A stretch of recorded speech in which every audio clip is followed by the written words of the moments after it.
You're listening to Inside the Locker Room with Wimp and Barry Sanderson on Tide 100.9 in Tuscaloosa.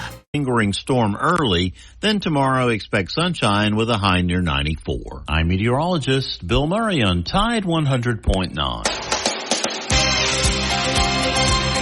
Inside the Locker Room with former Crimson Tide basketball coach Wimp Sanderson and his son, former SEC and ACC assistant basketball coach Barry Sanderson. It's time to take you inside the locker room on your home for Alabama sports. Tide 100.9 and streaming on the Tide 100.9 app.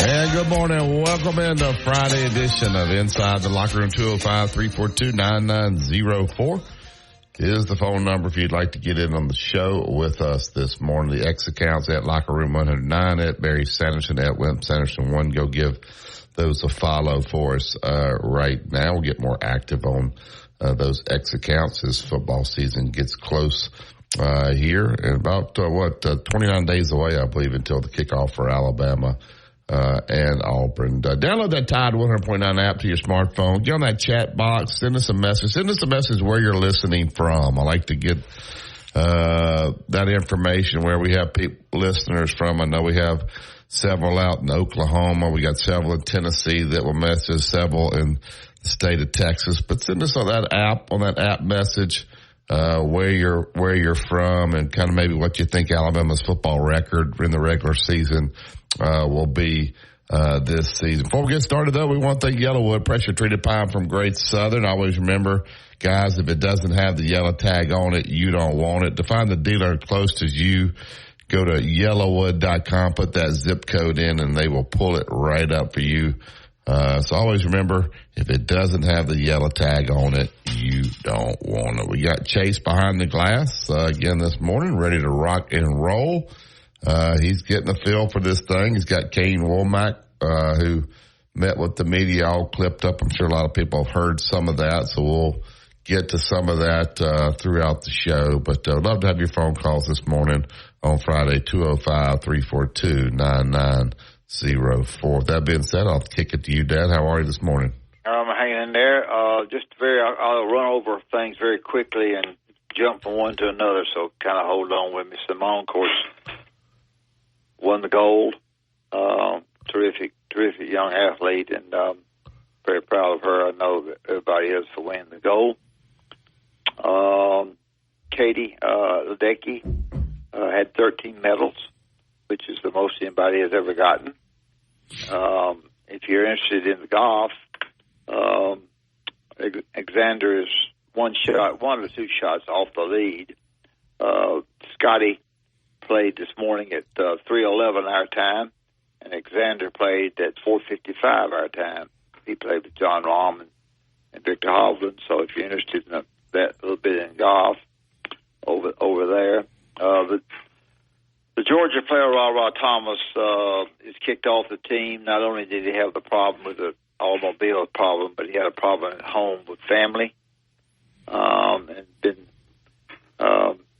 been a problem for some time, so they got rid of him. Mel Tucker is suing the school at Michigan State on the sexual harassment suit that they filed against him with a young lady, so he's involved in that. I did hear Kane's speech this morning. Hopefully we'll have that for you today. He did a good job of naming names that haven't been able to keep up with. The Braves won 4-2 against the Marlins at 59-49. Last time I looked, there were 6.5 games out. They're somewhere in that neighborhood. It doesn't really matter. We're not through it yet, but they're out quite a bit, and I don't think probably going to win that division. I think my team will probably win their division. I tried to read up as best I could on the 22% that the athletes are going to get for media rights, and that comes out to about $20 to $22 million in 25-26. There is a third-party deal that the athletes can go. I never saw the figure 600. Barry may correct me on that if he's listening. Roster limits. the way I read it, roster limits are in effect and they're not in effect. I don't think 85 is the rule in football anymore. Of course, the 105 is there, and you can give them in each school can give what they want to give: partial scholarships, full scholarships, or walk-ons. The total has to be 105. The $600. Of course, they'll have somebody monitoring that. That'll be a hard monitor.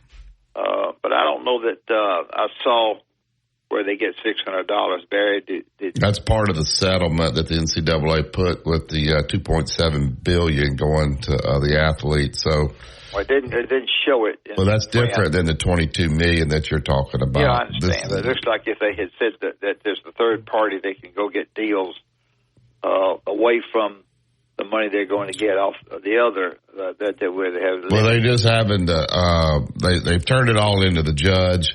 Now the judge has to decide. Okay, when does baseball have to be at the 34? They'll get input from the commissioners. All the different. So it's nothing's finalized yet, but that's going to go through. Well, now, I probably shouldn't even announce it. 25, 26.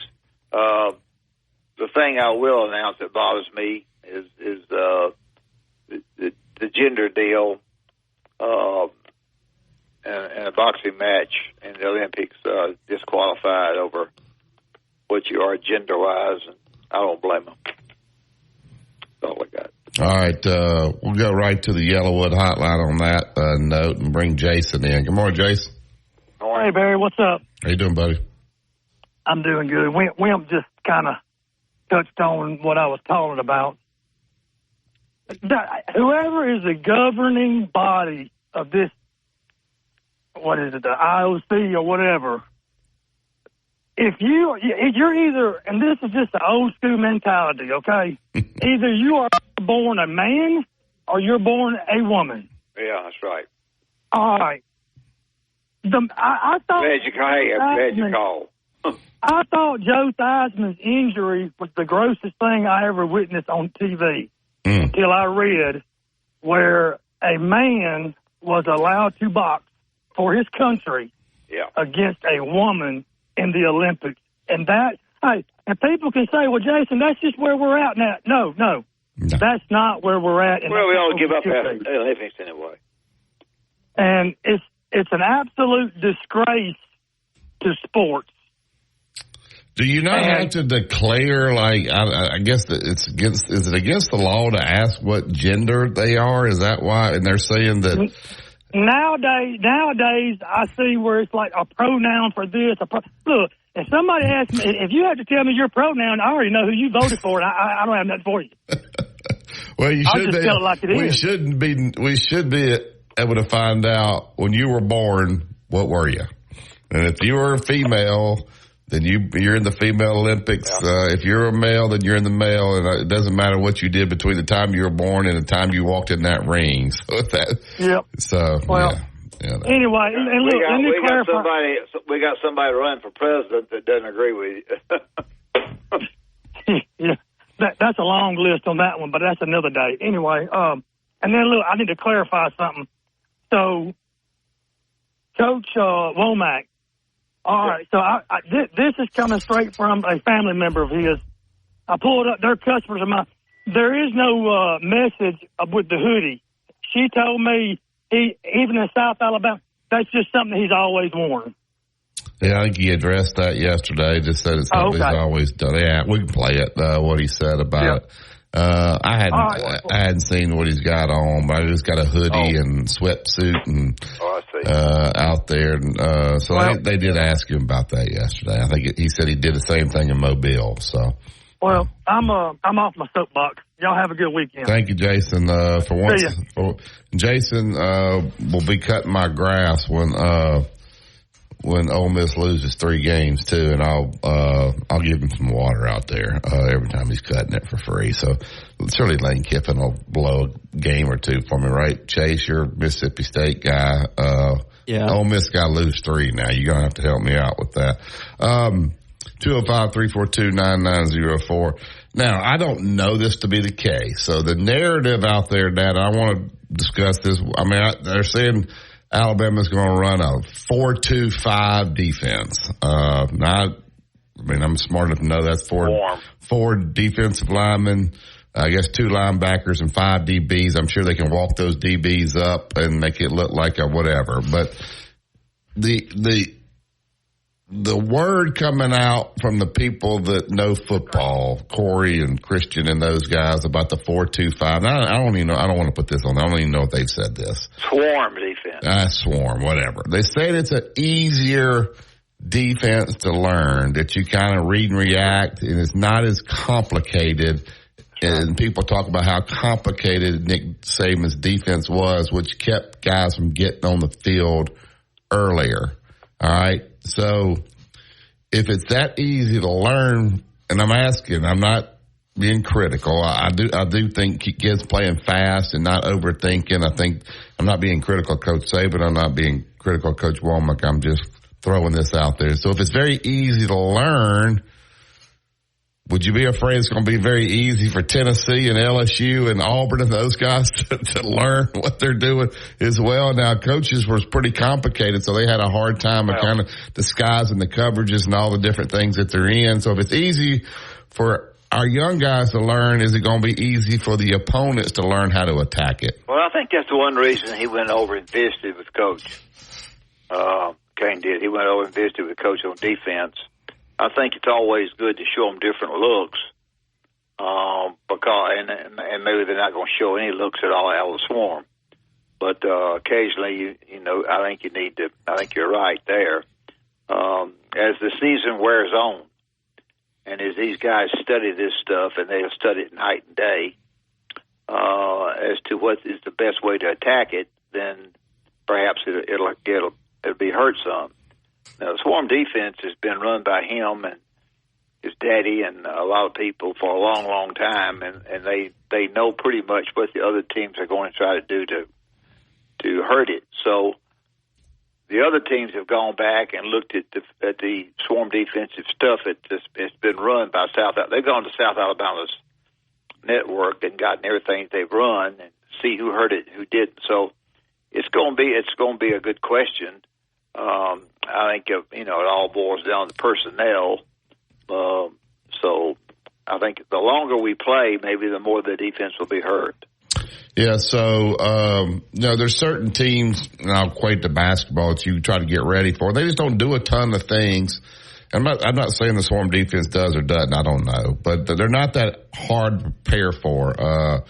And so I would say Alabama basketball, for instance. Now, I don't think their schemes are that hard to prepare for, and they're going to play you man defense.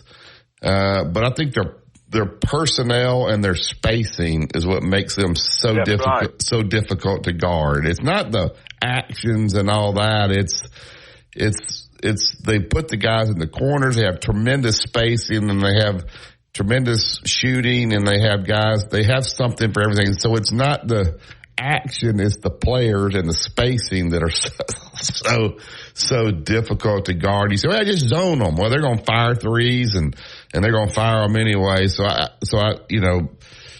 they're hard to guard. They are, and they're not. I mean, I think they're more difficult. I think they're doing more things than we realize, obviously. But I guess my question with football, with Alabama football, it's going to be that easy to prepare for. Will people exploit that? Because I think that's the reason for the meeting. I don't think it's going to be that easy. I don't think the word "easy" is the right word.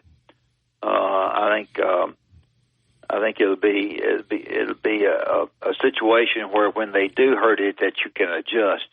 Talking about Alabama, talking about Kane. Kane pretty much knows the adjustments that are going to be made by the other coaches. And he won't be into that right now.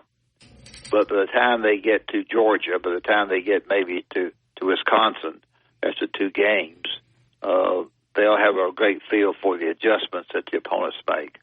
Yeah, so as you get, when you're South Alabama, of course, he's been in Indiana as well. That's where he knew him.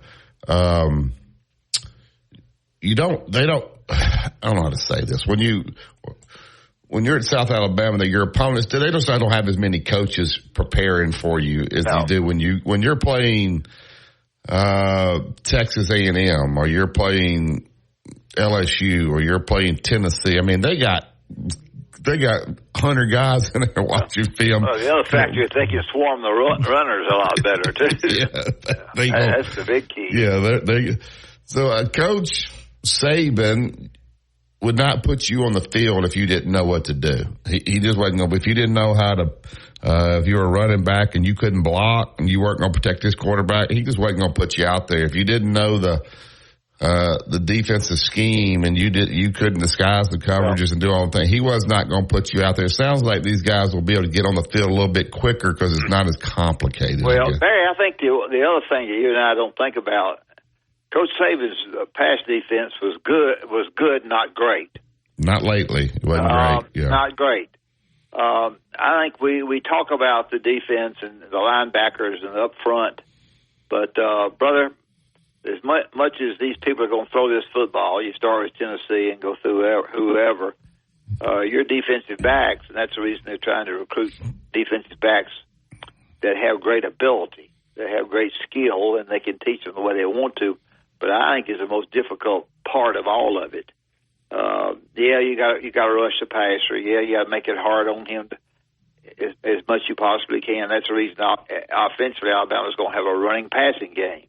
When they chase the quarterback down, he's going to be able to run with it or throw it real quick. So I think the defensive backs is something that we had talked about it on this today, but it goes along with it. It's pretty darn hard. It looks to me difficult is the best word for defensive backs. Yeah, for some reason, last couple of years, it seems like they don't have those linebackers that can rush and those defense. The quarterbacks seem to have more time. They didn't create as much turnover. When Christian Miller and those guys play, those guys were flying at the quarterback.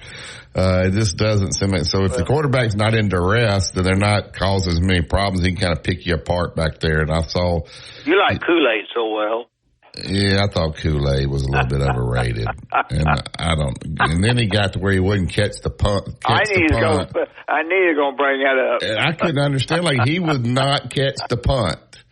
Like he got whatever in his head. Barry. He never fumbled the punt because he would never catch it. And he never fumbled. Give him credit. And the greatest coach in college football kept running him back there, and I'm like, why are you running him back? He does not want to catch the ball. Well, Coach, there's two things that happened. You didn't do that, and you played your quarterback when the game was over. Yeah, he wouldn't play the backups. He would not play the back. I love the guy, but he loved Kool-Aid. Okay, next time I play golf with him, I won't tell you. He loved Kool-Aid. Just ask him, why did he keep sitting him back there? Because he did not – Chase, the guy did not – you got a guy back there catching punts, and he didn't want to catch it. So whenever they punted it, he was just going to let it hit the ground. It was unbelievable. It was unbelievable. All right, we'll get to break here. 2-minute truck. They're out 1330 Martin Road East. That's where you go pick up your boxes, your packing supplies, whatever you need to make this a smooth move. Whether it's local, out of town, out of state, let the professionals handle it. Give them a call today. They'll set you right up. 205-247-5050. 2-minute truck. Movers who care. Tide 100.9 traffic. Tuscaloosa traffic now from the Townsend Nissan Traffic Center. The drive along McFarland Boulevard is an easy 13 minutes from Coker to Jack Warner Parkway. Along 2059 from Cottondale to the I-359, an 8-minute drive there.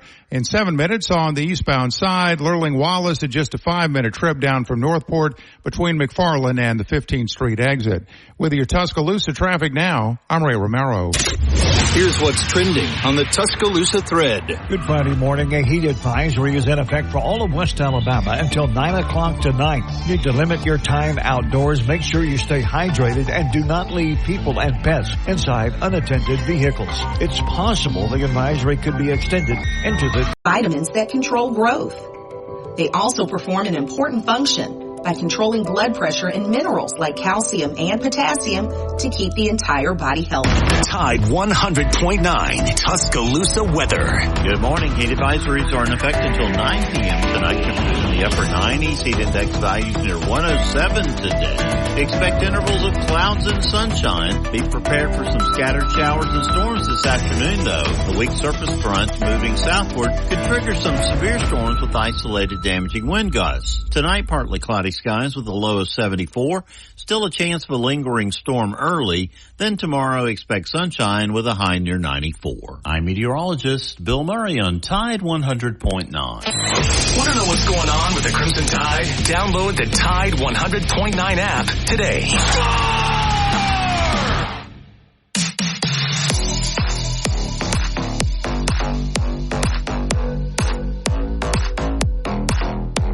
Pressure treated pine from Great Southern. Build a 5-star backyard, the fence, the deck, the pergola. There's only one choice, and that would be Yellow. We already got several phone calls here holding, so we'll get right to the Yellowwood hotline. Get Cowboy in. Good morning, Cowboy. Good morning, Barry and Coach. I'm driving through East Texas now with a spring to my step. I'm headed to the Alabama coastline. Boy, it's a good feeling. My kids are in the back excited, and I tell you what, bad weather. That real estate guy you got me in touch with, he needs to find me some land. These trips I keep making east towards Alabama, I need to make permanent. You need to get, Chuck Norwood. About that, we got to get Chuck back on the Blue Plate Special, doing the Blue Plate Special. Where are you going? You going to Orange Beach? Yeah. Well, no, we're going to be in Gulf Shores. Yeah, it's the same thing. It's like being in Northport and Tuscaloosa. Same thing.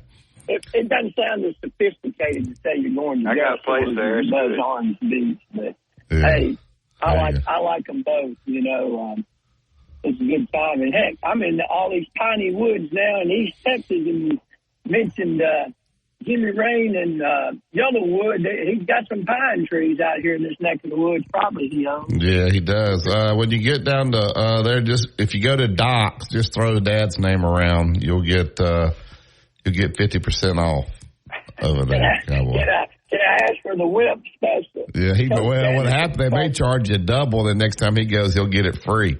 So just check that bill. Yeah. Well, Barry and Coach, y'all been around a while. I guess I've been around a while. I'm not going to classify you guys as media, but you work in the media. I know Coach loves that comment.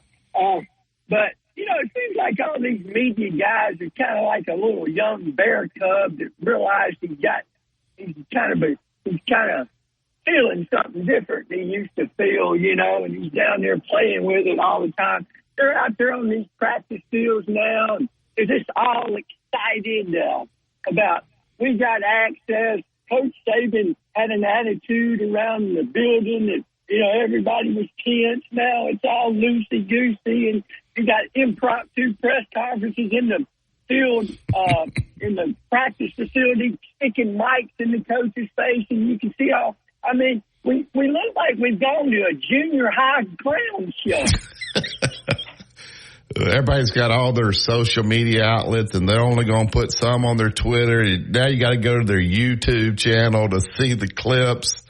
Everybody wants a click nowadays, Cowboy. Hey, Cowboy, what are you going to say after the first loss? What's that now?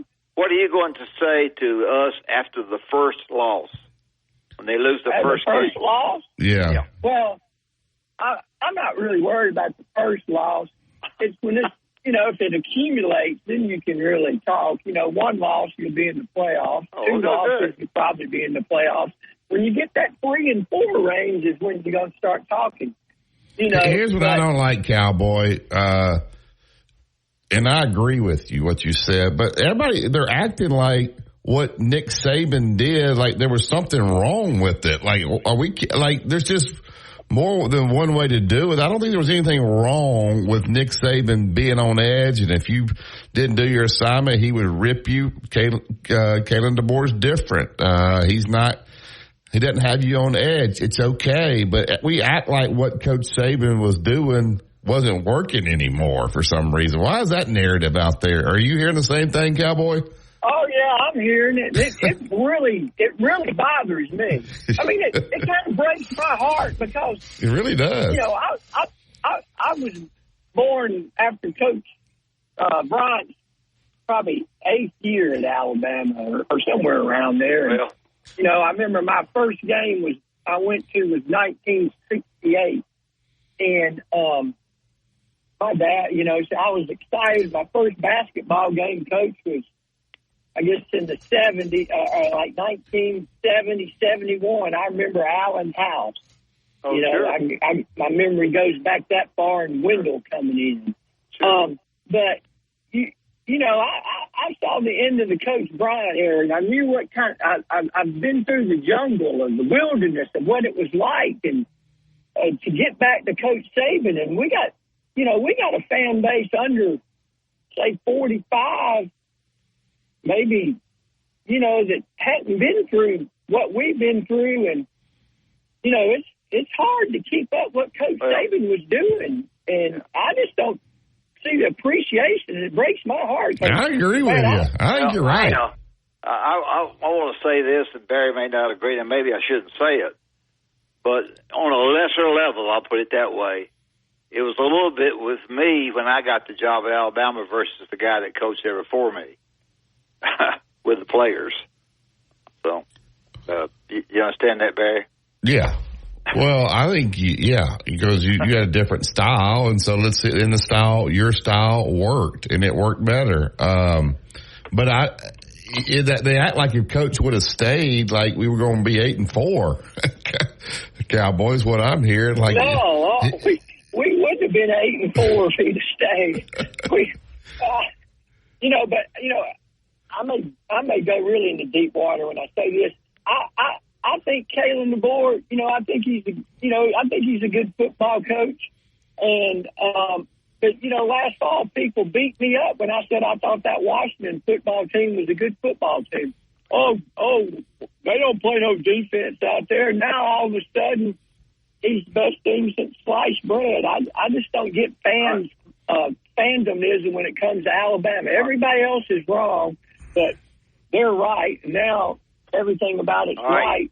Cowboy, yeah. How would you like if you had your choice, how would you like for Kalen to be? He's got to be how he is. He's got to be how he is. Yeah, I love how he is. I think the guy's genuine. It's refreshing. He's very humble. I like the guy. I hope he does well. But that doesn't mean he's going to do well. But I like him. I think his goal is ultimately the NFL. I think if his offense transitions well to the SEC, I kind of, man, people really get upset me with this one, but I kind of think he reminds me a lot coming to the South, kind of like Dennis Erickson did when he came from Washington State to Miami. He had all Jimmy Johnson's talent when he got there, and things, I think things would be good for 2 to 3 years, and then we'll see once the dust settles and everything settles down. That's not fair, Cowboy. You starting all that crap, Betty, coach somebody else's talent. That's not nice. No, Dad, you'd be Cowboy. You could probably answer this too. Now, I do think when at the end of Coach Bryant's era, it was slipping a little bit there. So it was probably time. I don't think with Coach Saban, it wasn't slipping at all, was it? I don't think maybe he liked the direction of college football, but it wasn't. The recruiting is what was slipping. He didn't like it. What I'm saying, but with Coach Bryant, it was slipping. With Coach Saban, it wasn't slipping, was it? I mean, it wasn't. It was a lot different when Coach Bryant got out than when Coach Saban did. Would that be fair? Oh, yeah. It's just weird. I just somewhat wish Coach Bryant could have enjoyed his retirement like Coach Saban is. That kind of hurts me for Coach Bryant back in the, he didn't get to enjoy his time away. One month and he was gone. He did not. No. But it was slipping a little bit. Well, with Coach Saban, it wasn't slipping at all. I think Coach Saban looked tired on the sideline against Michigan. What do you think, Coach Anderson? He looked tired that day. I don't know that. I know this, that nothing has disappointed him any more than getting beat by Michigan, because there's your chance to go into an overtime with them and win the national championship. And you go back to the one play. There were a lot of plays, not just that one play. Yeah, everybody sticks to that one play, and I think in his mind it bothers him. Yeah, think about Cowboy after the South Florida and the Texas game.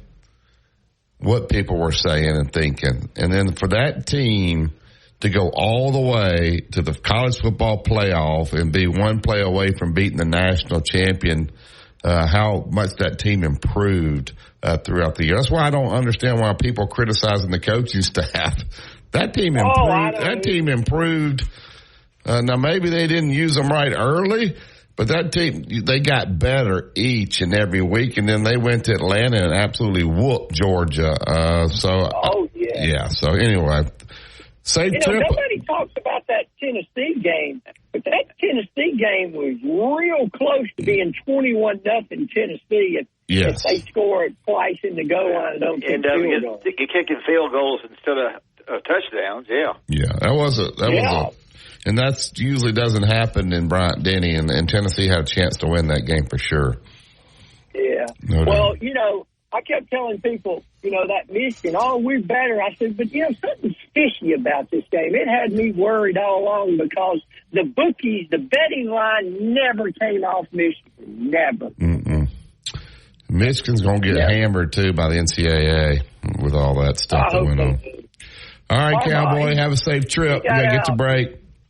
Ox Home Services. Call Ox Home Services today at 205-979-0946 or visit oxhomeservices.com. Mr. SEC Tournament Wimp Sanderson gives you his excellent analysis every weekday on Inside the Locker Room right here on Tide 100.9.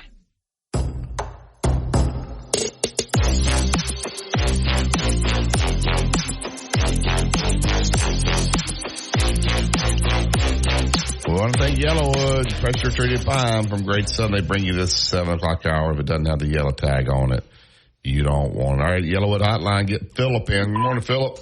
Morning. Good morning. Good morning. I love hearing Cowboy call. He and I share a lot in common. I think we're probably over at Alabama at the same time and do a lot of the same stuff. He's a good caller. I enjoy listening to him. But, Barry, I thought about you yesterday. I had to go down to Auburn University to do something, and it was so packed down there, you couldn't move an inch. And I guess Jack's already down there, isn't he? Well, actually, no.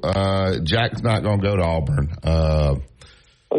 Well, he had his elbow injury and was not able to pitch at all this year, and so we just felt like for his development, also he's going to go throw at Shelton this year, and then kind of regroup from there. So just with his injury and the changing of the portals and all the different things, we kind of reset that. And he's back throwing now. He just started throwing about a week ago, but he missed throwing his entire senior season. So we felt like for his development, it was probably better to do something else. So so we'll see what happens in the future. Well, good luck to him. I didn't know that, and good luck to him, and hope he does fine on that. But anyway, it was a madhouse down there. But anyway, I think Alabama's secondary, Mbakwe got some good words yesterday. A lot of high praise for him from Coach Womack and Coach DeBoer. And I think if some of those young guys step in and can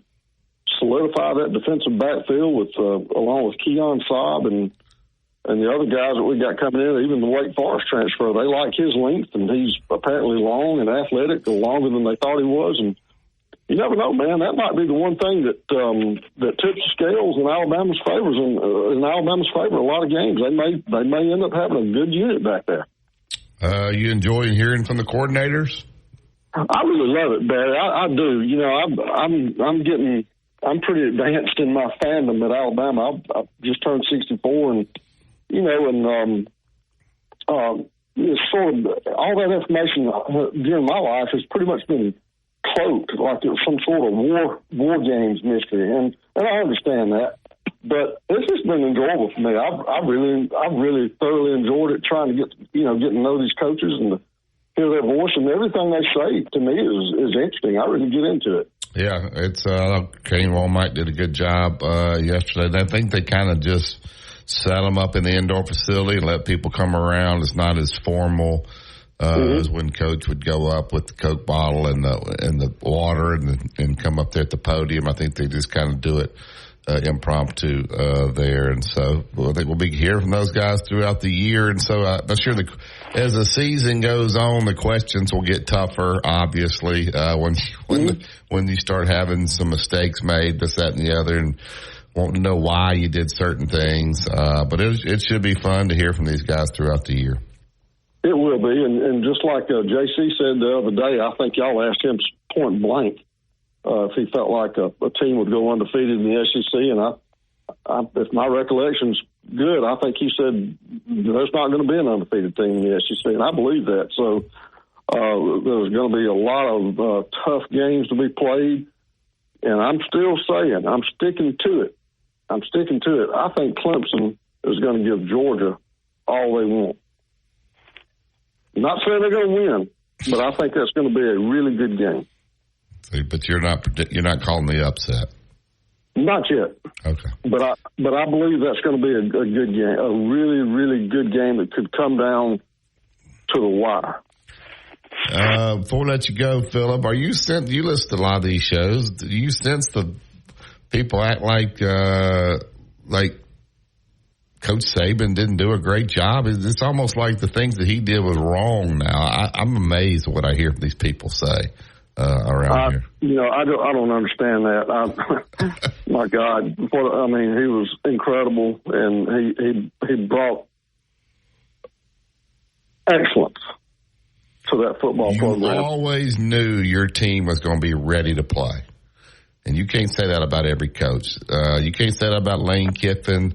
When Alabama took the field, they were going to be prepared, and he pushed whatever mental button he had to push to have them ready to play. That's not easy to do. I know it sounds like it should be, but it's not. And so that's why you always had a chance, and you were never going to lose the games you weren't supposed to lose. So, Ben, I know it. I mean, how many games did he coach at Alabama? About around 255, something like that? Yeah, I think he coached 255. Out of those 250, 255 games, I can probably only think of 2 games probably where I didn't feel like Alabama was all that ready.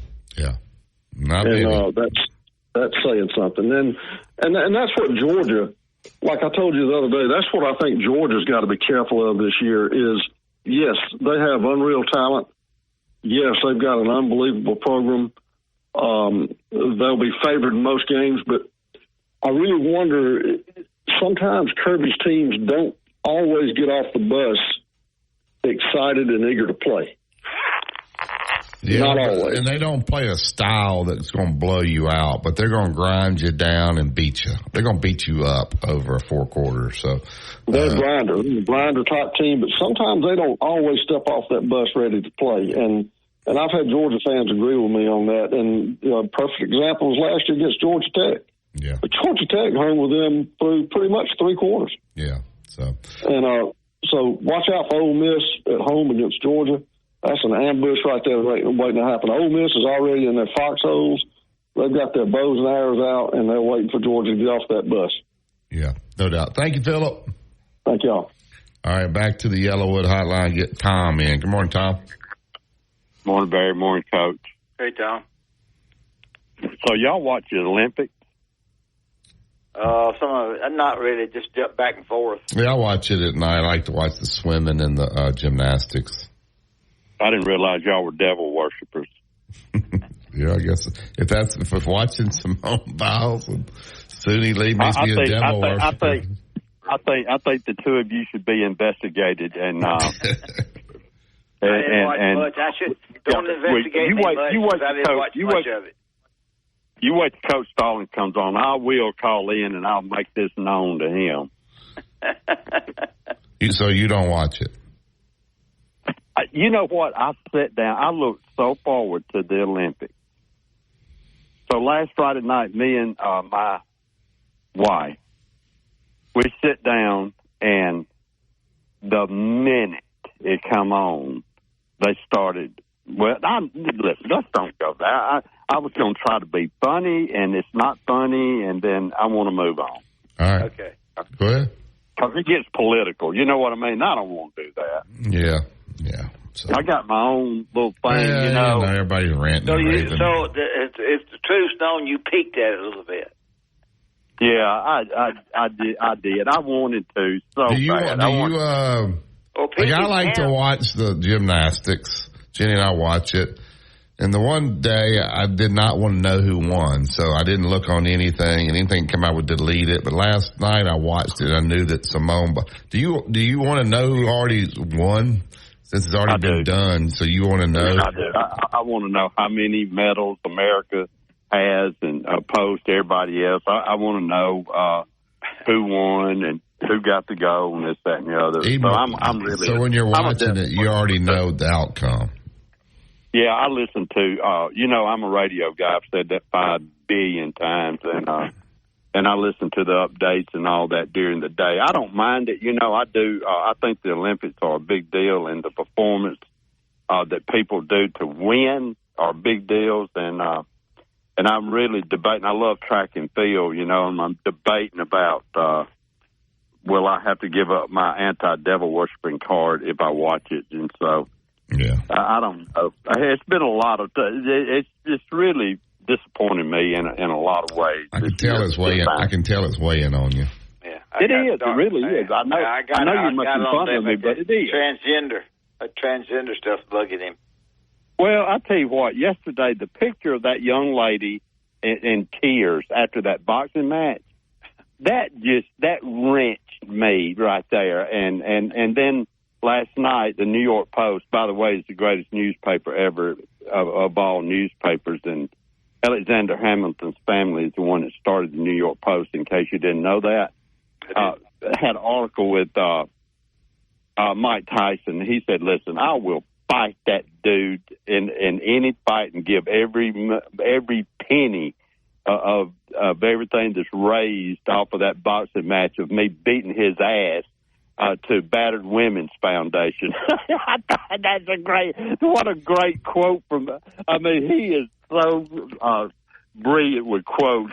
I don't know. I'll tell you what I've enjoyed, and I'm sure Dad hadn't, but I have, Snoop Dogg. You didn't think that was good? But no, I've enjoyed Snoop Dogg. Have you enjoyed Snoop Dogg?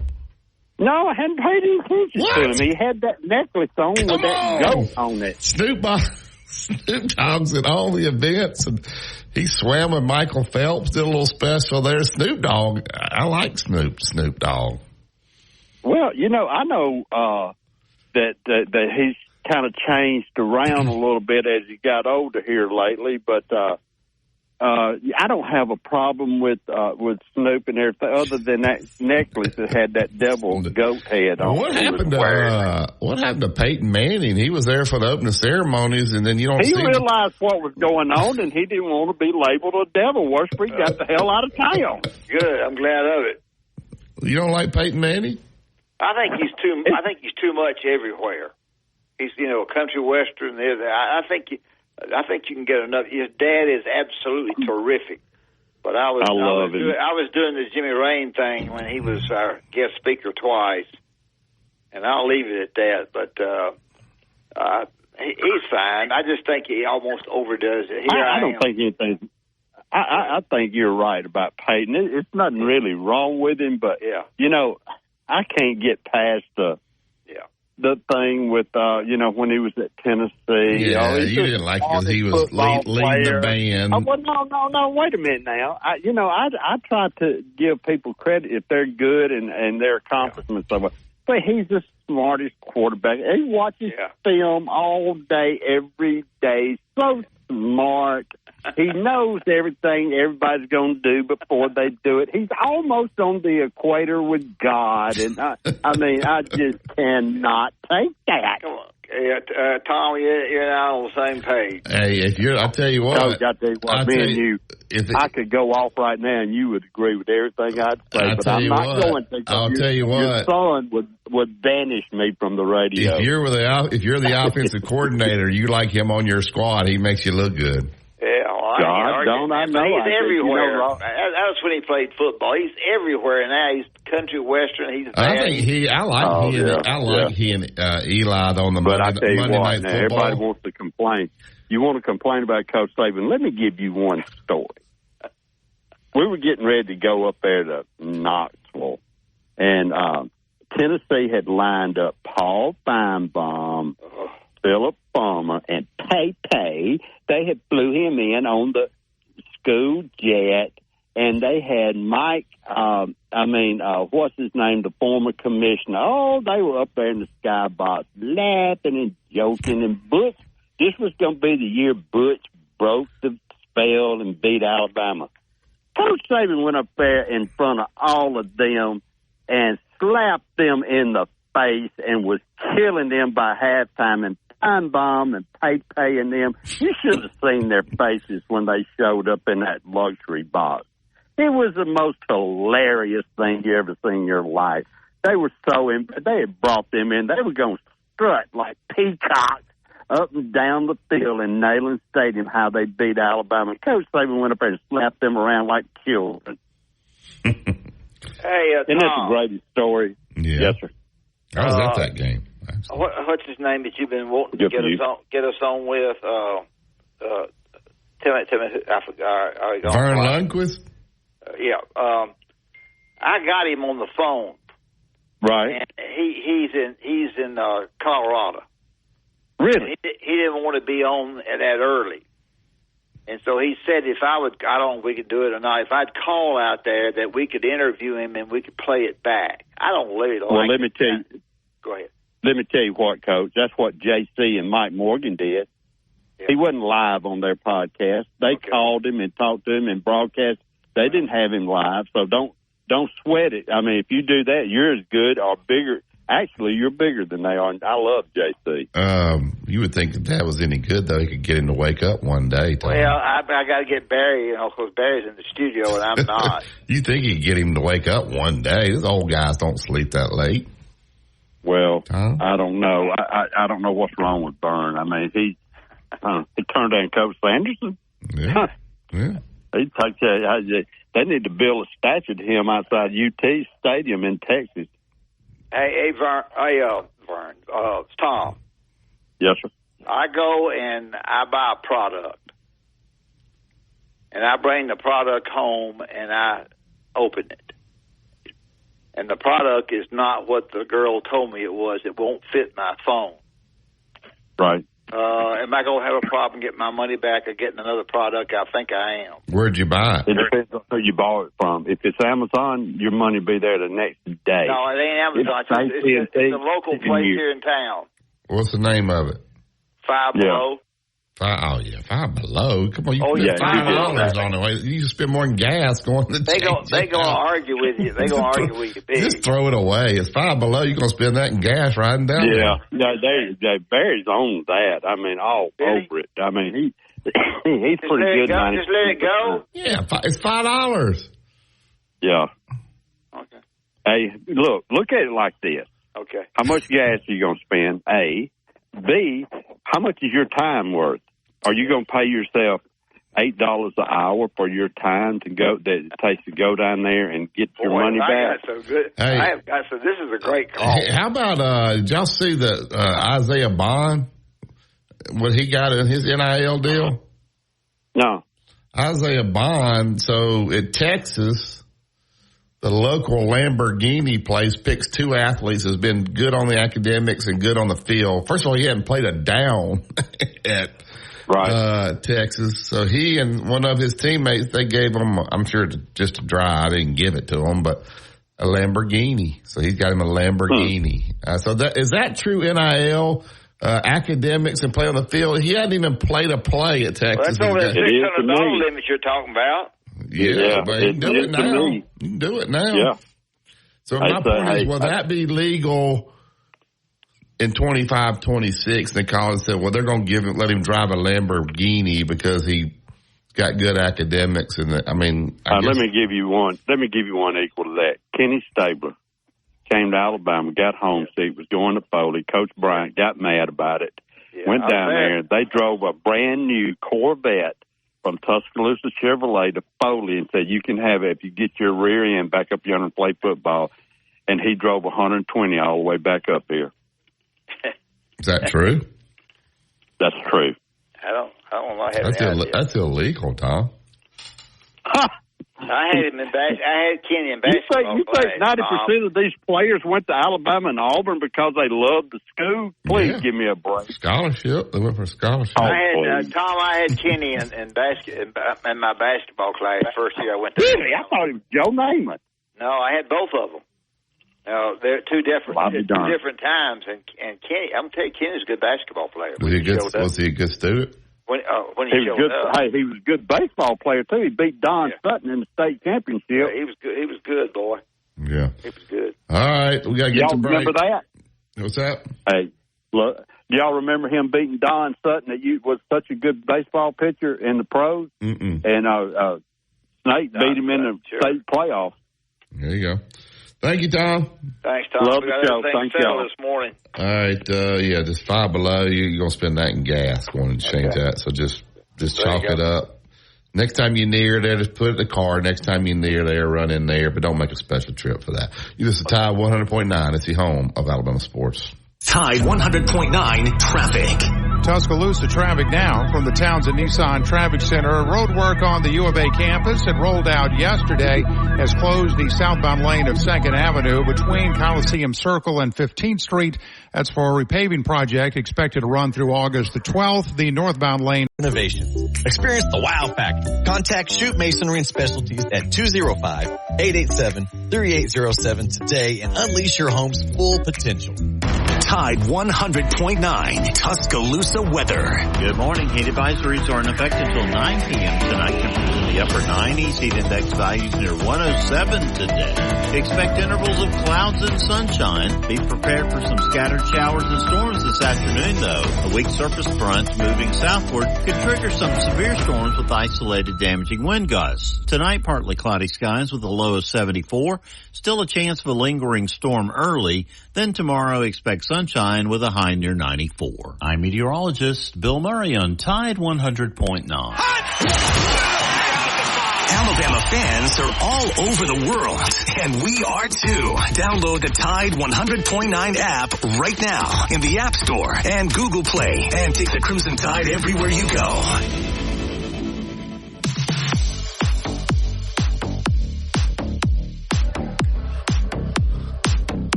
Welcome back to Inside the Locker. All right, Pat, hold on for us. Let's get to this top of the hour break. We don't want to cut you short. We'll get back. We'll get to Pat. Phone lines are all open, 205-342-9904. Download the Tide 100.9 app. Also send us an app message on that. We can read that out over the air. To let this moment pass us by. Message and data rates may apply. You may receive up to 4 messages a month, and you may text STOP to stop. This message furnished by the National Association of Broadcasters. WTBC Tuscaloosa and W265CG Tuscaloosa, a Town Square media station. Tide 100.9 and streaming on the Tide 100.9 app. From the Fox Sports Studios in Los Angeles, here's Eddie Garcia. At the Olympics, U.S. star gymnast Simone Biles took gold in the women's all-around. Biles received her 6th Olympic gold medal, making her the most decorated U.S. gymnast in Olympic history. And U.S. swimmer Katie Ledecky won her 13th Olympic medal, taking silver in the 4x200-meter relay. She now owns the record for the most medals ever by an American female Olympian. NFL Hall of Fame game, preseason opener. Bears beat the Texans 21-17. The game was called late in the third quarter due to bad weather. No C.J. Stroud at quarterback for Houston or Caleb Williams for Chicago. Brett Rippon had 3 touchdown passes for the Bears. NFL news, Chargers quarterback Justin Herbert will be in a walking boot for the next 2 weeks after suffering a foot injury. The team believes he'll be ready for the season opener. Seahawks quarterback Geno Smith is set to undergo testing after missing the team's past 2 practices with hip and knee issues. In baseball games of note, battle of division leaders, the Guardians beat the Orioles 10-3. Inside the Locker Room with former Crimson Tide basketball coach Wimp Sanderson and his son, former SEC and ACC assistant basketball coach Barry Sanderson. It's time to take you inside the locker room on your home for Alabama sports. Tide 100.9 and streaming on the Tide 100.9 app.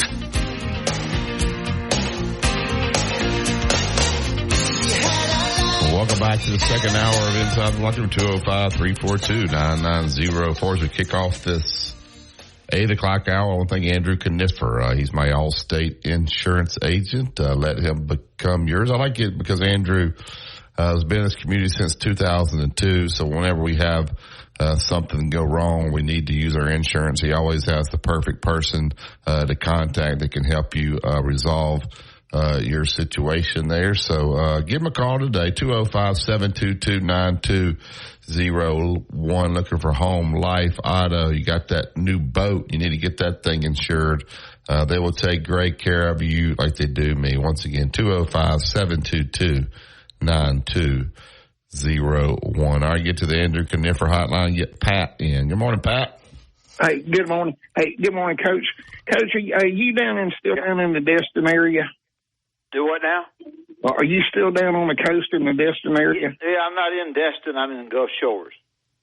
Oh, okay. You stay. Oh, you're good to go. I got a boat in Gulf Shores I've been concerned about, but I think that bad weather's coming in there this weekend. Oh, Cowboys traveling right to the bad weather. I think so. You're on the dry side though of whatever happens. Yeah, I'm on the dry side. Yeah, I'm on the golf course. Yeah, I'm okay. Right, and you're gonna if they don't have to turn on the sprinklers on the golf course, it's gonna surprise me. But because it looks like this thing is going to go further into the Big Bend of Florida. Oh, it's not going to hit. It's not going to hit us. No, sir. That if it hits y'all, it's got to change a whole bunch. You know, I'm retired from NOAA, and anyway. I need to know that. I'm glad you called. Yeah. Hey, I would put my cushions up. Other than that, don't worry about it. Well, next time you're down there, Pat, you need to take him fishing. Well, I went fishing the other day. Neil Calloway took me fishing the other day. Okay. Anyway, my issue right now is I've got a ruptured tendon in my foot, and they just worked on me over at Andrews, and I'm only 3 weeks out on surgery, and I'm got 16 weeks to go. I can tell you one thing, Cal. Those feet problems are tough problems, brother. I don't care what age you are. Yes, sir. That's exactly right. Because the tendon was ruptured, and so anyway, it's a bad deal. But hey, who took care of you over there, Pat, at Andrews? Dr. Waldrop, he's a cat's meow. Yeah, but he's the very best of the best. Yeah, he does all Auburn's, all Alabama's. Yeah, all UABs. He does everybody. Anything below the knee, he's a cat's meow. There you go. But anyway, hey, what I wanted to talk to y'all about is that I'm real excited about this thing, and I hadn't watched the Olympics either. I fell out of vogue with the Olympics at the opening ceremony with the deal with the Last Supper or whatever it was, and no more for me. But this deal about men and women, men are naturally stronger than women. That women can be as smarter than any man. And there's lots of jobs. I've seen lots of women that could drive trucks as good as anybody else. Sure. But and they make good bus drivers. But they still don't need to be competing with one another. You need to have whatever their gender was at birth. That's what they compete in. Point blank, end of the sentence. And until we get people in power that can take and make stuff like that happen, it's a sad day for sport. Can't you imagine? You don't keep up with golf. Can you imagine Scotty Scheffler hitting from women's tees? If they did that, Tiger hitting from the women's tees. Oh my goodness! But hey, what if Bo Jackson hit from the women's tee? Bo can't do a whole lot other than drive, but darn, Bo Jackson could drive a golf ball. Is unreal how hard he could hit a golf ball. But anyway, this morning we needed it too. Yeah. But hey, guys, we can't have women competing or men competing with women. And it's just not a natural thing. And regardless of how you feel, they can't pick up the trophy if they win, can they? They should not be able to. And but speaking of that, hey, I got a question for you guys. When Coach DeBoer lifts the national championship trophy in January, and Alabama wins it, will Saab be the first ever NCAA player to win a national championship on 2 teams in back-to-back years? Is that the kid that transferred from Michigan? Yes, sir. I would. I mean, I don't know for sure, but I would assume it. But if there's others, there won't be many.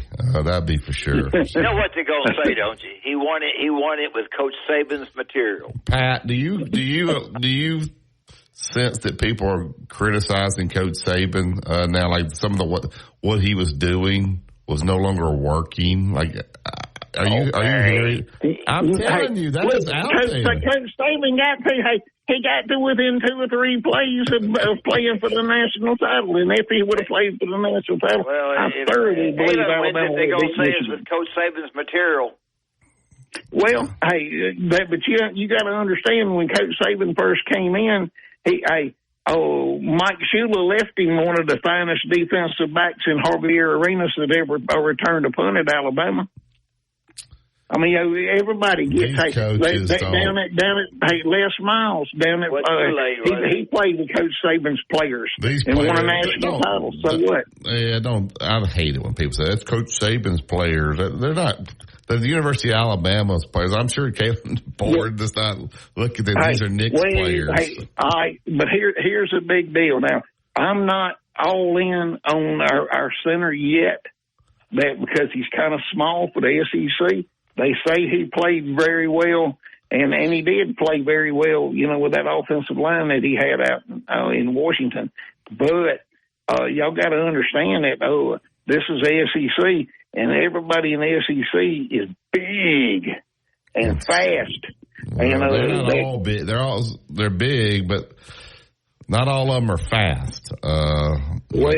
Georgia's got a defensive line that's pretty quick.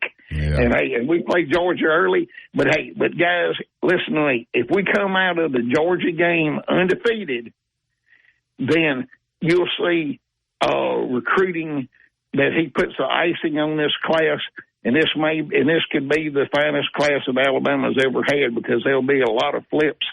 If we're undefeated coming out of Georgia, that recruiting in Alabama could just jump through the roof. I heard a guy call Wyatt the other day. Wyatt went to the first practice. Wyatt's 23 years old. He went to his first practice, and the guy was serious. Called him and said, based on what you saw, of course he was there for 20 minutes, said, do you think we can win the national championship? Are you kidding me? Like, based on what you saw. He saw T-shirt All-Americans is what he saw. He didn't see anybody hitting anybody. He wanted him to predict that we could win because he was out there for 20 minutes watching a practice with underwear and a T-shirt. Exactly. That's how clueless people are, Pat. T-shirt All-Americans. That's what 707 is T-shirt All-Americans. Underwear Olympics. Yeah. Anyway, guys, hey, appreciate it, Coach, that you won't have any issue with that storm down there, man. Hey, and while you down there, get a chance to go eat up in Foley at the Fish River Grill in Foley, not the one in Gulf Shores. The one in Foley has much better cooks. And get that swamp cabbage, you'll love it. I promise you. Where's that Fish River Grill up there? Swamp cabbage. It's the Fish River Grill's in Foley. It's in a little strip mall. I think there's a CVS by it. It's right across the street from a Winn-Dixie. What is swamp cabbage? Swamp cabbage is black-eyed peas and turnip greens and onions and blah, blah, blah. It's just absolutely fabulous. They serve it to you as an appetizer. And I promise you, Barry, you get down there to visit your dad, you go by there, I promise you're going to thank me. I ain't going to be there right now. I got some problems. Swamp cabbage. All right. Yeah, I promise you, hey, it's fabulous. And they got a hamburger down there that's as good as it gets. But they serve seafood too. But anyway, it's where all the local people go to eat. Is there, not in Gulf Shores, not the one by Rouse's. Go to Foley. All right. Thank you, Pat. Have a blessed one, guys. All right, swamp. Have you ever heard of that? Yeah, I've heard of it. Yeah, swamp cabbage. I don't remember I've ever eaten any of it, but I've heard of it. Do you eat? What do you eat at Doc's? There's shrimp. Yeah, I eat catfish and shrimp and something else. I eat oysters occasionally. You like them raw or fried? Oh crap! I gotta have them fried. Oh really? You like oysters, Chase? I love oysters. You like them raw? No, I need them fried. I got a weak Put your stomach. little hot sauce on them. Put them on a cracker raw. It'll sliver right down. You're making me hungry. Chill out. All right, we'll take the break here and see if Coach Sonny Smith, if he's up for talking to us this morning. We also got some Kane Womack. We hadn't had a chance to get to Coach Womack because the phone calls, which we do appreciate. So if you guys want to dial us up, 205-342-9904. You listen to we want to thank Tuscaloosa Toyota. Go to TuscaloosaToyota.com. Swing by Skyland Boulevard. See Justin, see David DeSantis. Those 2025 Toyota Camrys are in. I was looking at one yesterday, man. Those things are absolutely gorgeous. They got the RAVs. They got all the trucks out there. The Toyota Highlanders are great as well. So these guys do a great job. They'll take your trade in. If you want to rent a Toyota for the weekend, you can do that there as well. Go to TuscaloosaToyota.com or swing by Skyland Boulevard and tell them that Wimp and Barry sent you. Tide 100.9 traffic. Tuscaloosa traffic now from the Townsend Nissan Traffic Center. If you're traveling along Highway 69 from Middlebury Road to McFarland, that's a 7-minute trip. Further south on Lurling Wallace, it's just 4 minutes down to the 15th Street exit. No big 2059 problems. You're in an 8-minute 9 on the westbound side, 8 minutes there as well. With your Tuscaloosa traffic now, I'm Ray Romero. This report is sponsored by the Crohn's and Colitis Foundation. Road tripping, business travel, or bringing your car in for repairs. All great reasons to rent a Toyota at Tuscaloosa Toyota. You can rent the latest Toyota models for a day, a week, or a weekend. Every Toyota rental car comes with 24 hours roadside assistance. One bank that puts you in control. Visit chase.com/checking. Chase, make more of what's yours. Chase mobile app is available for select mobile devices. Message and data rates may apply. JP Morgan Chase Bank and a member FDIC. Tide 100.9 Tuscaloosa weather. Good morning. Heat advisories are in effect until 9 p.m. tonight. Temperatures in the upper 90s. Heat index values near 107 today. Expect intervals of clouds and sunshine. Be prepared for some scattered showers and storms this afternoon, though. A weak surface front moving southward could trigger some severe storms with isolated damaging wind gusts. Tonight, partly cloudy skies with a low of 74. Still a chance of a lingering storm early. Then tomorrow, expect sunshine with a high near 94. I'm meteorologist Bill Murray on Tide 100.9. Inside the Locker Room with Wimp and Barry on your home for Alabama sports. Tide 100.9 and streaming on the Tide 100.9 app.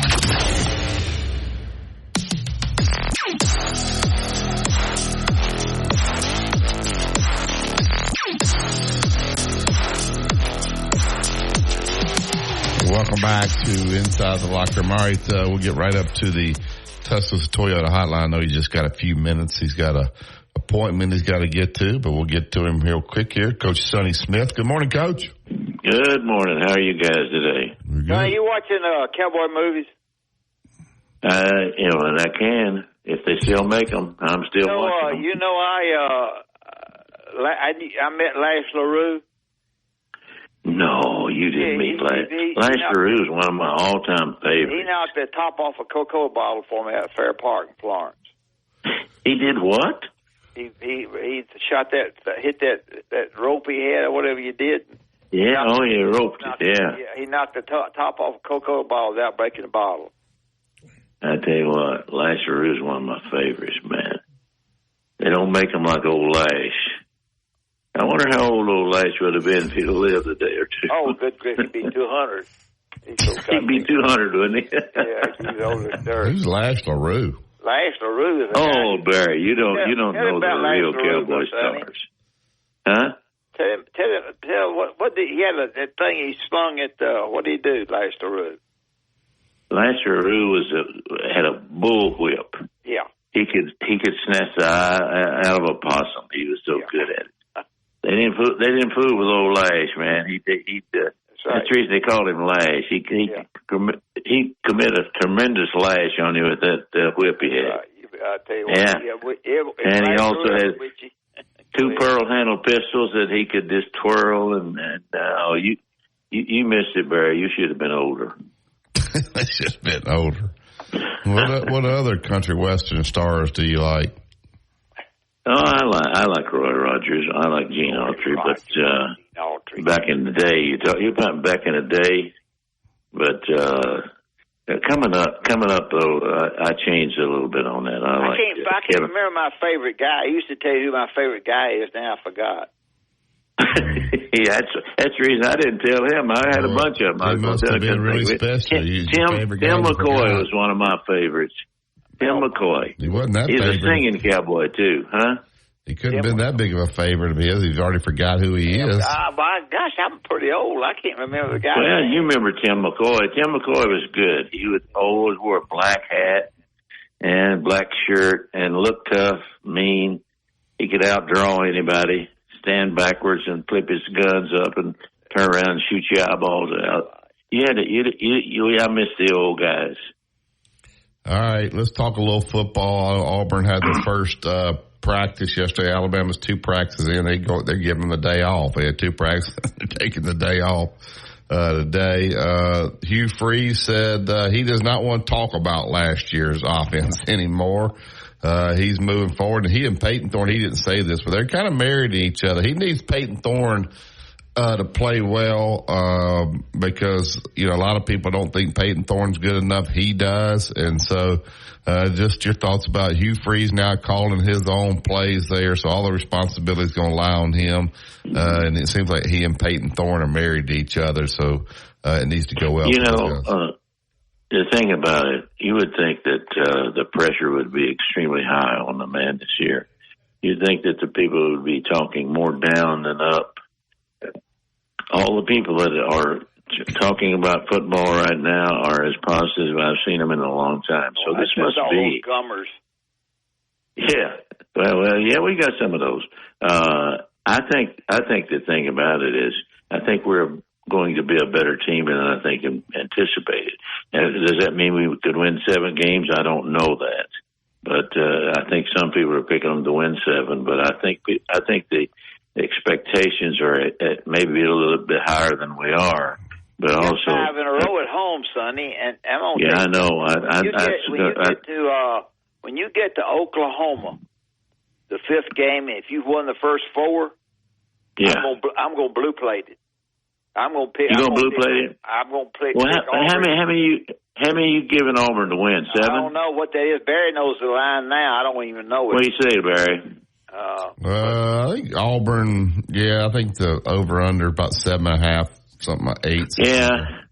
Get above 6. I think they've done exactly what everybody thought they might. I think there's a possibility it could go below 7. That crowd be in there, so packed. It'll be a real home field advantage, Barry. Well, it always is. It should remain that. I don't know what you said, but whatever it was, if it's home court advantage, they got it at Auburn. All right, let me ask you this. They had Big Cat Weekend last weekend. Yes. They rolled them in there, and they rolled out the red carpet. They flipped 2 of Alabama's commitments. So they flipped from Alabama to Auburn. Alabama people say, we still got the number 2 recruiting class. That's not a big deal. Alabama does not have one player ranked in the top 10 committed in football, either going to Ohio State or Auburn. Now, they are going national. Is that a big deal? If you don't have any of the top, if Auburn's getting more of those guys, but Alabama's going further away, maybe and getting a little bit better play. Is it a big deal? I think it's a big deal. Barry, I think it's a big deal for Auburn. Okay. I think Alabama would be as good as they've always been for it's over. But for Auburn to become better in state and to get the surrounding states where they're getting some that they didn't get before, and all the talk is that this is going to be a better recruiting year for Auburn. So I think the key is, I don't know how good they're going to be, but that they recruit better than they did a year ago. And I think if that's the case, then his job would be a lot more in the security factor there than it would be otherwise. But I don't know if 7 wins is possible? I don't know that that's possible, but I still think that's the factor everybody's thinking about. Yeah, I think they'll win 7, and they possibly could win 8. I would be doubtful on my part to say that they would do that, but I'm hoping for that. I just saw. Where's Alabama sitting on a number? 10. Probably 8.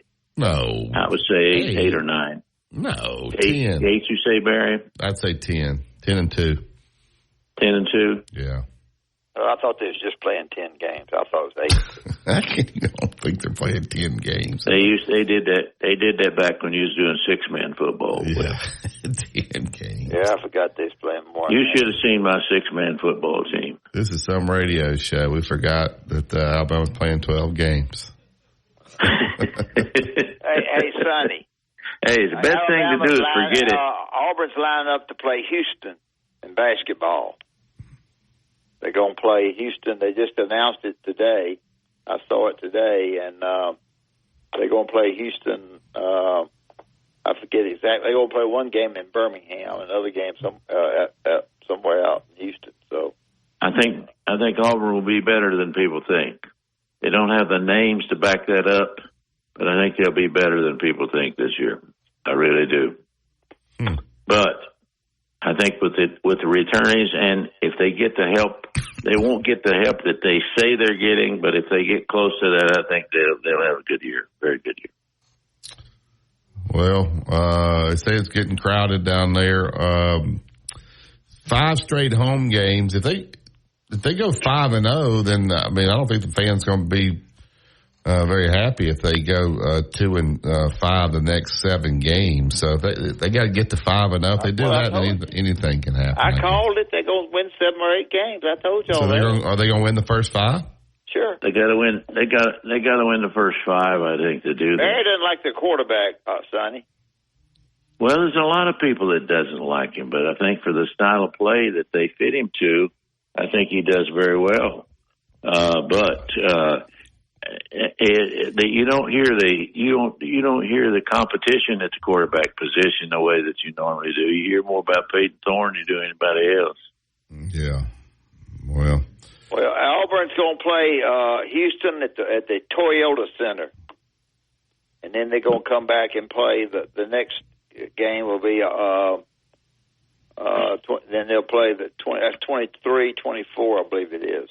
So this year. Well, when it's all said and done, you guys that cover this better than I do. How many of you think they'll win? Basketball? Auburn. Is it about basketball? Football. I'd say 8 would be the max. I think 8. Yeah. I don't believe they'll make it to 8, but if they do, it'd be a tremendous season, I would think. Would it really? Yeah, I don't believe they'll make it to 8. I really don't. But it'd be a tremendous season if they do. 7 is possible, though. Basketball is going to be good. They're going to be pretty good. They really are. Before you get off of here, which I hope is quick, tell me. It can be quick as you need it to be. No, I don't quick? Want you they call me Quick Draw Sonny. I want you to stay on. What about NASCAR? NASCAR's off for the Olympics. NASCAR is not running this weekend. The reason not is because of what's going on in the sporting world. But NASCAR is good. NASCAR is filling up the stadiums as they race at. The interest in NASCAR is great. The people that are running up near the front, like Kyle Larson, are doing the things that they thought they would. NASCAR is a sport that it doesn't drop and fall off because the fans show up all the time. The tracks that they go to are pretty much sellouts every time they show up, and the other features that they have, like the ARCA series and others that race with them, bring big crowds. So the fan situation for NASCAR is terrific, and the second division for NASCAR is great. So you don't have a lot of problem with NASCAR right now. You got great dates, and you got them set at night when they need them to be. It's a terrific series and handled very well. Well, Coach, we know you got to get to the doctor, so we'll let you get out. Well, we got one coming here today. We're doing better. Doing better. Good. Well, right. Thanks for having me on, We'll talk to you next week. Thanks, Sonny. I'll be here. Thanks, Sonny. All right, there's Coach Sonny Smith. All right, let's tell them about Bryant Bank, and then we'll get to break. We'll open up the phone lines. We also hear some Kane Womack sound as well. Well, Bryant Bank is a bank that we talk about at this point in time every day because I think it's the best. I trade with them. They're right below me, and there are a lot of banks in Birmingham, 4 banks in Tuscaloosa. Got the same zip code, same area code that people that listen to our show. And the Bryant Bank is a bank that has great bankers, that people that know the business, and it's surrounded by people who I've been in for to try to help my grandkids get something, and they've helped me a great deal. And I think you'll enjoy Bryant Bank. So go by there and tell them you heard on Inside the Locker Room, and it would help us if you'll trade with them. And I think it'll help you as well. So Bryant Bank, outstanding people, outstanding with the people in their cities. So go by and visit with them. All right, we'll take the break here. You'll actually talk to me. 205-800-8000. I've got this. No representations made that the quality of legal services to be performed is greater than the quality of legal services performed by other lawyers. The best station in the state, breaking down Alabama sports. Tide 100.9 and streaming on the Tide 100.9 app.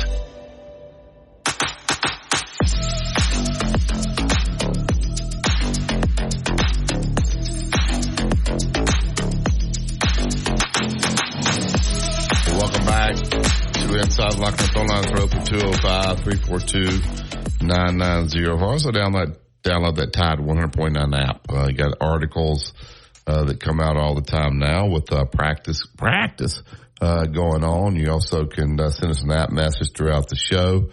There'll be a ton going on throughout the week. They'll have coaches' shows getting ready to start. So if you're ever traveling, the app is the best way to go. All right, get to the Yellowwood hotline and get Tom back here. Hey, Tom. Hey, Tom. Hey, Barry. Hey, Coach. Yeah. Y'all were talking about Lash LaRue. Yeah. Do you know I got a picture of him and his horse that was taken in Aliceville at the Palace Theater? I sent Barry a message while Coach was on. I wanted him to read it to Coach Smith.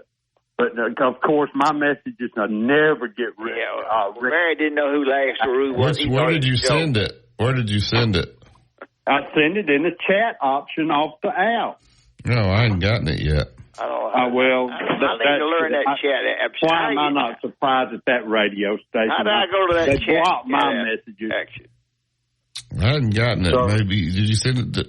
I'll have Chase look to see. It hadn't come to our email. Usually, if you send it to our show, it comes to my email. I hadn't gotten that yet. Where do you go to chat on our show? You can't go there.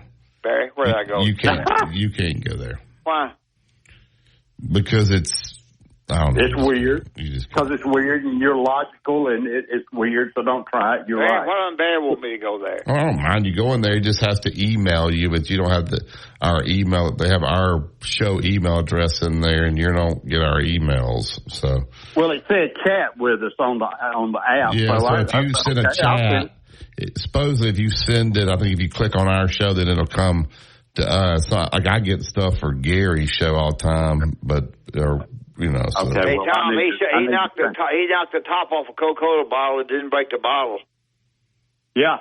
Hey, can you believe that, though? He was in Aliceville, and we have pictures of my wife's mother and her brother, and they got pictures on his horse in front of the Palace Theater in Aliceville. See, I bring up really great people, and Barry don't appreciate it. I know it. What is that place on the way to Aliceville where there's a ghost or something staring out the window? What is that? Oh, that's the face in the window of the courthouse. You need to read Miss Catherine Tucker's book, 13 Ghosts of Alabama. I can't believe you don't know about that. I knew a little bit about it, but just because we played Aliceville and somebody mentioned it when we drove by. So yeah, you can see it plain as day. It's all kind of people stop up there and look at that face in the window. And yeah, it's interesting, and it made her book. Really? Yeah, And that's an honor to be in Miss Catherine's book. There you go. I tell you what, you did something wrong. You did something wrong. Lash LaRue nails you. He'll nail you if you did something wrong. Lash LaRue will.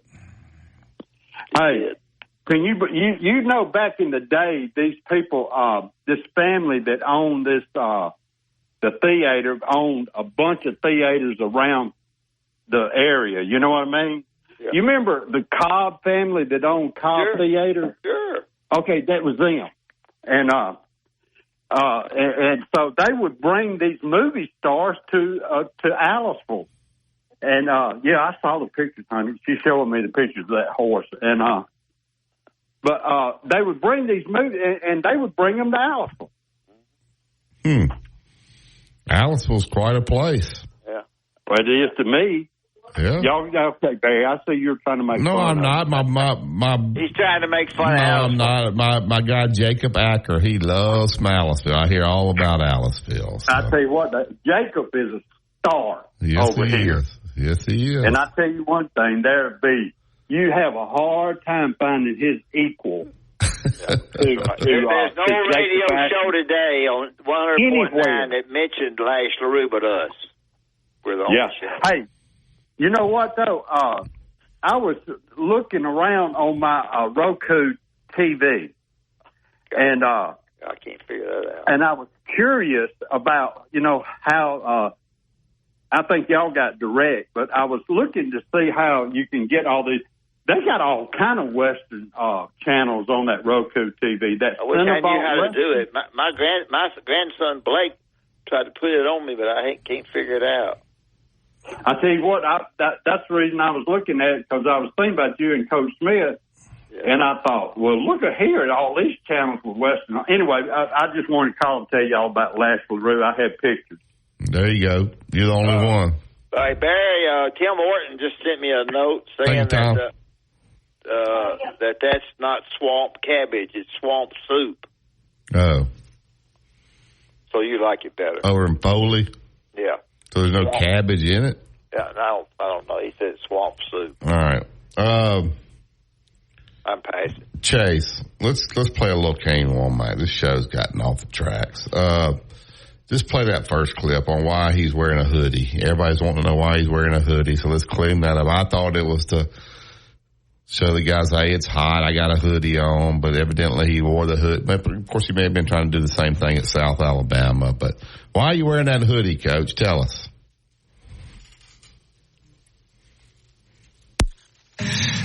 That's too big of a word for me, feng shui.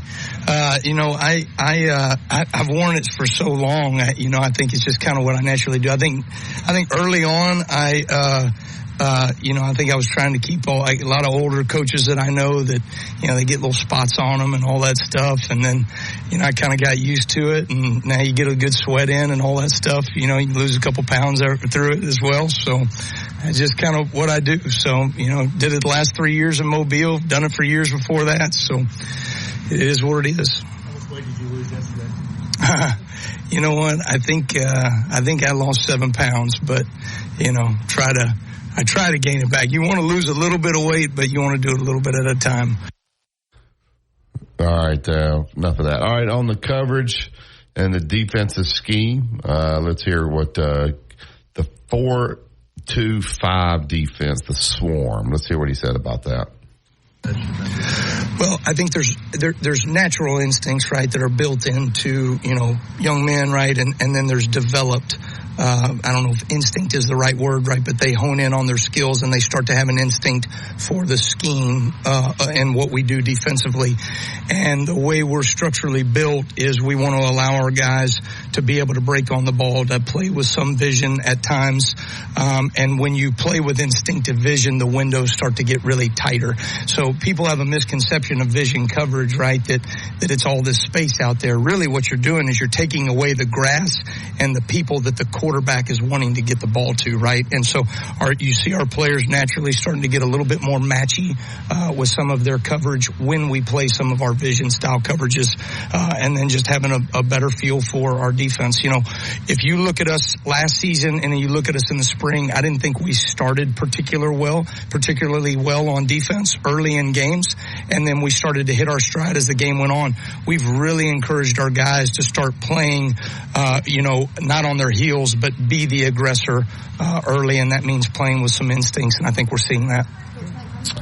I guess my question when he said that, when you looked at us early, then was he talking about his defense at South Alabama, or was he talking about Alabama's? I think he's talking about here when he says vision style defense. He means that taking a look at the offense, they were able to read what the offense did better. That they read the offense by their vision with all their team, and that they were able to locate and know what goes on. Now, football teams that try to trick you with your vision by giving it to one guy and then switching and giving it to somebody else. I don't know how that confused you or not, but I thought that word vision style defense was kind of interesting to me. You talked about, and I talked about it too, about the setups that they have defensively, the alignments they set up in, and he seemed to say that they just simply sometimes don't have an alignment. They just visualize what the offense is going to do. All right, I think in any defense, any sport, pressure is incredible. Pressure, like pressuring the ball in basketball, you want to pressure the ball. That keeps them from making entry passes in the post where they want to do it. In defense, you want to pressure the quarterback. You want to get him into rest. You want to get him in a hurry. You want to get him throwing off his back foot, throw it on the run. You want to get him on the ground. Here's what Coach said about getting pressure with this 4-2-5 defense. Well, I think, you look at pressure a number of different ways, right? Some of it is just natural. Can we go 4 down and be able to, create pressure on the quarterback off the edge? We are very focused on takeaways here and creating takeaways. And you create takeaways by creating pressure on the quarterback, right? We looked at all 7, there was like 751 takeaways in the NFL last season, all right? And out of those, right, the vast majority of them come from the pressure on the quarterback, whether they hit the quarterback, got hands on the quarterback, or they were able to put him in an uncomfortable position to where he forced to throw. And so for us, I think we've got some guys naturally that can do that off the edge. To me, Jamarian Latham, LT Overton, I think I've seen a lot out of that Wolf room right now. I think Keanu Coate, Quay Russaw, Q Robinson are doing some great things.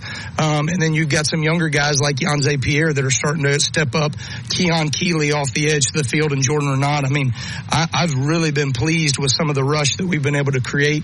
And then naturally our backers and safeties have a lot of instinctive, what we call blitz awareness. We look for that whenever we're recruiting players. Does a second level player have great blitz awareness? And I think we have that from a couple of our safeties and backers. We didn't see you. Right. I think one of the things that could hurt them is the quarterback who throws it real quick. In other words, they're knowing that they're coming after the quarterback, and a lot of times their stuff is blitzy types. I think the little quick pass, maybe not touchdown passes, but doing it fast with a quarterback is something that the opponents are going to do the longer they play Alabama, and it'll be interesting to see if they can cover it. Can you imagine, guys? They probably called in 2 GAs and said, hey, guys, there were 751 takeaways last year in the NFL where the quarterback was pressured. I want you to go through all the film and pull all 751 plays so we can look at it. So we can look at it. Those 2 kids are looking at each other like, huh? That's going to take us forever. All right, and I need it in 2 days. All right. Well, when Coach Bryant was coaching, Barry, sometimes they were in shorts in the morning, sometimes they wouldn't. I know they don't have 2 days anymore. And then they practiced hard in the afternoon. But in between those 2 times, those players were in meetings and getting shown offensive and defensive stuff. And I would imagine that's what they do after the morning practice now, is to go back in there. I don't know whether they go to class first, maybe, I'm not sure. But an afternoon session may not be on the field. But for our listeners, they will be work. They will be looking at,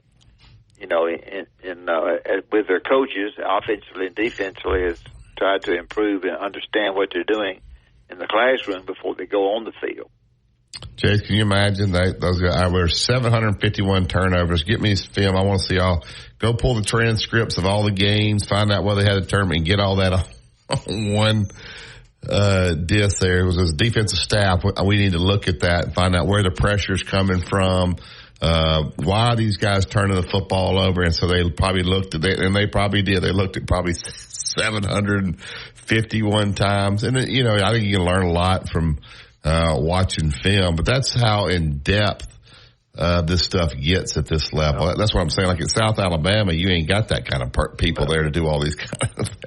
I'll tell you one thing, Barry. Western Kentucky and South Florida, if they're not used to that defense, it will be very confusing for them. Well, they're probably watching South Alabama's film, but then you're going to have Alabama players running that defense, and that thing's going to be even better when you got those guys. All right, let's go all the way down there, 4 from the bottom, defensive personality. Chase, let's hear what Kane Womack had to say about the defensive personality at Alabama.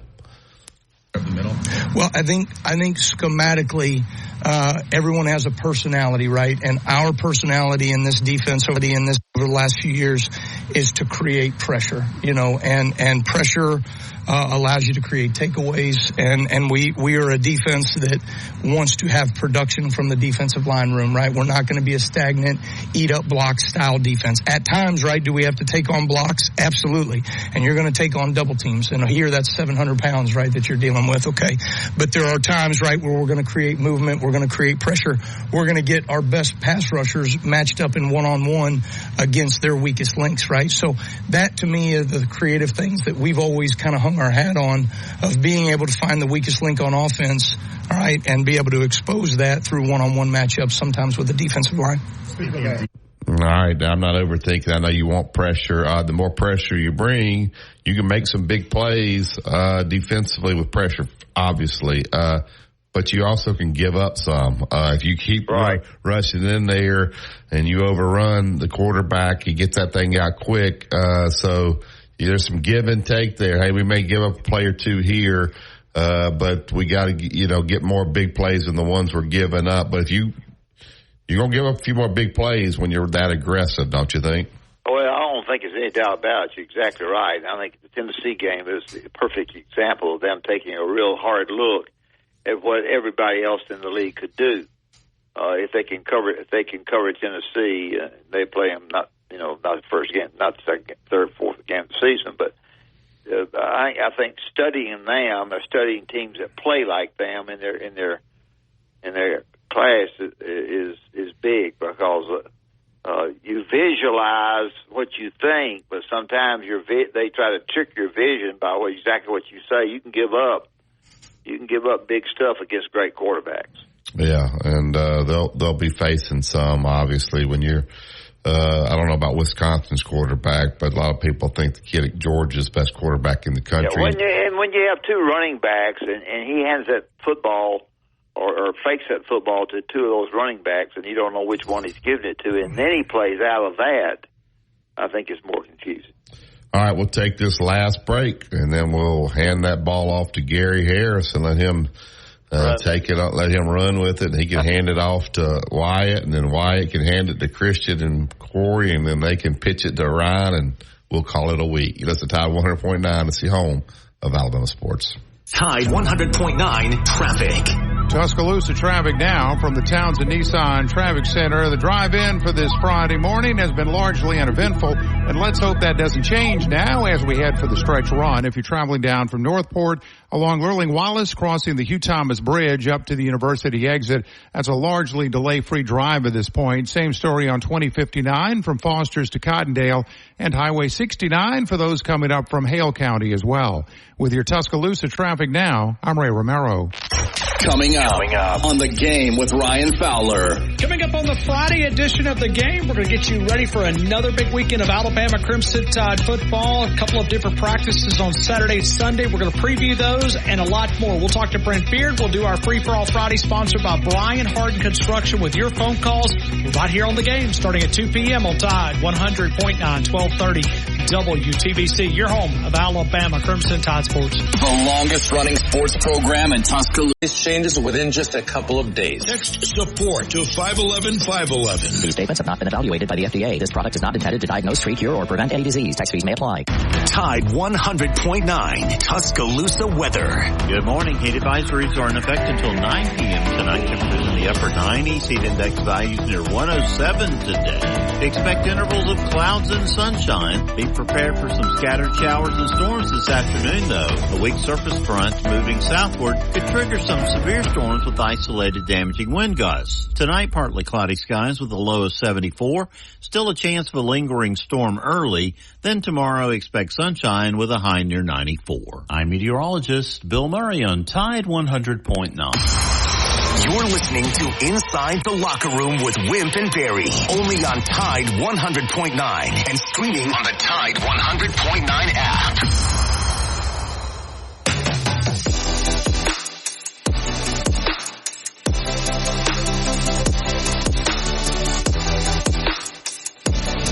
Welcome back to Inside the Locker Room. All right, so today's an off day. They had two practices. They're practicing over the weekend, though, Dad. I guess at 9:30 on Saturday, and a little bit surprising, 9:30 on Sunday.